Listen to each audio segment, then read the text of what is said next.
Fantasy Mania 2. The War on Valademkin City. Chapter 30. Zibalio pushes off as much rebel as he could and then tried to get his legs uncovered. Once he did that, he noticed the sun was piercing directly down on him and his helmet was missing. He quickly closed his eyes and tried to stay out of the view of the sun.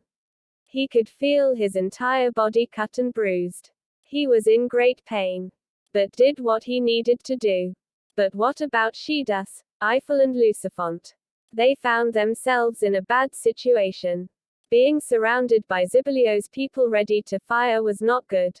Soon the two Krees had spoken to Rainopolis that Shidas, Eiffel and Lucifont had saved them from Arcadia Fortress. Rainopolis lowered himself in front of them and said, "Fine. Explain." Lucifont had told him that a few days ago they had to rescue a few of their own because Arcadius had them captured. But had seen these there chained up to the wall. So we went ahead and took them along with us. Rainopolis looked at the ones that was saved and asked them if this was true. They agreed. And Rainopolis extended his hand to thank them. But before Lucifont was able to shake his hand, a powerful ball of fire came in from the sky and struck Shidas off her feet and about 20 feet into the air and Noto the ground. Rainopolis turned his head to the sky and it was his father Zibalio. Lucifont and Eiffel had came to Shida's aid and quickly realized she was in critical condition. Rainopolis flew up into the air and stopped his father from doing it again and the others were able to get Shidas into the hover machine and leave. Zibalio pushed his son away and told him they weren't supposed to be associating with humans.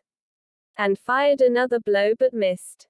"What are you doing? Why are being this way?" said Rainopolis. "All they did was bring back the two missing people that was captured." Zibalio didn't care. He didn't want them being around anyone that wasn't a cry. He looked at the city behind him and went home. Rainopolis could still see Eiffel and the others as they kept going. He knew once their people found out what happened, there would be another war. Lucifont had continuously checked Shida's breathing and knew she didn't have much time.